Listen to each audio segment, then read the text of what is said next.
Hey yo tout le monde, c'est Lunza. Aujourd'hui, on va visiter la maison Taco. Let's fucking go. Oh, so beautiful. Yes. Oh là là. Look at Ace. Oh là là là là là là. Le piano. Là, je me souvenais plus qu'il y avait le piano. Mais il fonctionne plus. Oh putain.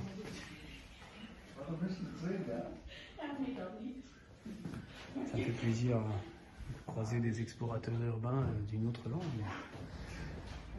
Petit sac. Par contre, les chaises, c'est assez royal quoi, c'était stylé. Je kiffe. Franchement. Dommage qu'il n'y a pas un peu plus d'objets de l'époque, autre que le mobilier. Oh. Je suis fasciné à chaque fois en exploration urbaine, c'est des meubles qui sont en général très très chouettes. Ici, ce meuble, punaise, tu veux déménager comment un meuble pareil? Mais je me demande si c'était pas. Ici, c'est là, en apparence, une salle à manger. Non, je me demande si c'était pas un magasin. Ah oui, en effet, peut-être. Tu vois, parce qu'avec les trucs qui pendent, les machins, les. Et on peut monter à l'étage, je vois. Et ici, c'est... La cave. Oh, il y a une longue cave qui descend. Bon, on va aller dans la cave. Ici, on arrive à ce qui ressemble d'apparence encore à une chambre. Et on a un petit truc du Christ de l'époque.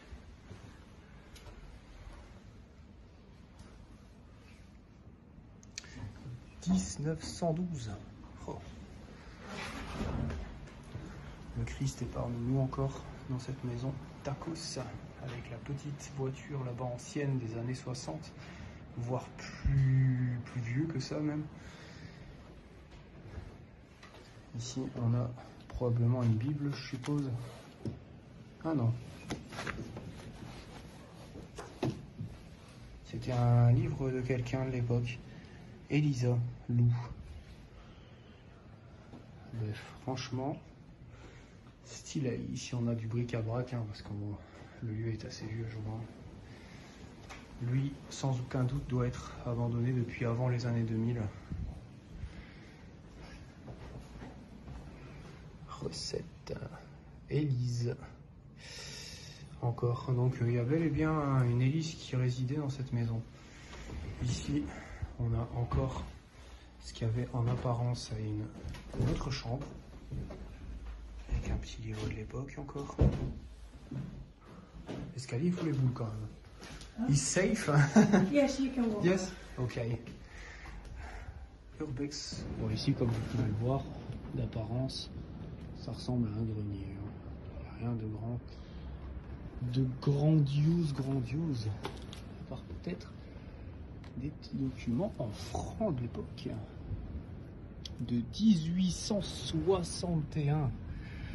Non, 1961. Je me trompe, excusez-moi. Oh. Ces lieux remplis d'histoire. Qu'est-ce que c'est fascinant. Et ici, comme vous pouvez le voir, encore des beaux cadres. On a même des dents. Magnifique. Matos de monsieur. Wow. Encore la Vierge Marie. Et là, on a le colonel, je ne sais plus lequel. Oh là là, incroyable. Nous allons accéder à la cave. On va faire attention parce que moi, comme je fais 2 mètres, il n'y a plus grand chose. Ah, il y a des petites bouteilles vides de vin. Look at this, baby. Oh, so beautiful. Mais elles sont déjà ouvertes celles-ci. Hein. Pas comme à la maison à surnommer Arlette.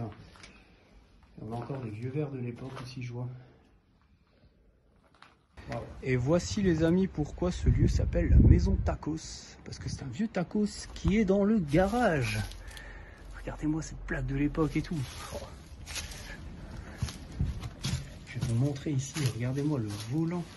Il n'y a plus rien à l'intérieur. Hein. Il est vraiment... C'est fou. C'est fou. Regardez, on voit le réservoir ici, tout. Oh là là. incroyable. Ah, dommage qu'elle n'est pas encore dans un état impeccable, parce que ça en exploration, les amis, c'est magique, hein. Oh. Et nous revoici les amis, après l'exploration de la maison Taco. Je vais vous donner quelques précisions sur ce lieu. Tout d'abord, la petite voiture qui est entreposée dans ce garage, c'est une Peugeot 301C de 1933. Je ne sais pas si vous vous rendez compte, cette voiture a 90 ans. C'est incroyable, incroyable de voir ça en urbex. Quel plaisir vraiment. C'est très triste que cette voiture est restée là, est devenue rouillée, etc. Franchement, c'est un pincement au cœur, mais bon. Et comme vous avez pu le remarquer, le volant était du côté droit. C'était un modèle anglais. D'ailleurs, on le voit à la plaque d'immatriculation. Petite précision d'ailleurs aussi sur les gens qui résidaient sur ce lieu. C'était un couple. La femme s'appelait Louise. L'homme, nous avons malheureusement pas son prénom ni les enfants. C'était une ancienne boucherie à l'époque, avant d'être emménagée en tant que maison d'hôte, on va dire ça comme ça.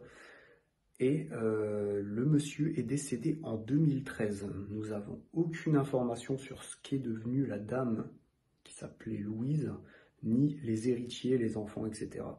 Franchement, c'était une très belle exploration, malgré le peu d'objets qui pouvaient rester sur le lieu. Mais c'était vraiment sublime, parce que ce lieu est abandonné depuis 1980. 1980, ça faisait 33 ans. Non, qu'est-ce que je raconte? 43 ans que ce lieu est abandonné. C'est une mine d'or, vraiment. C'était Lounza, abonnez-vous, likez, commentez pour le référencement. On se dit à la prochaine pour une nouvelle vidéo. Ciao.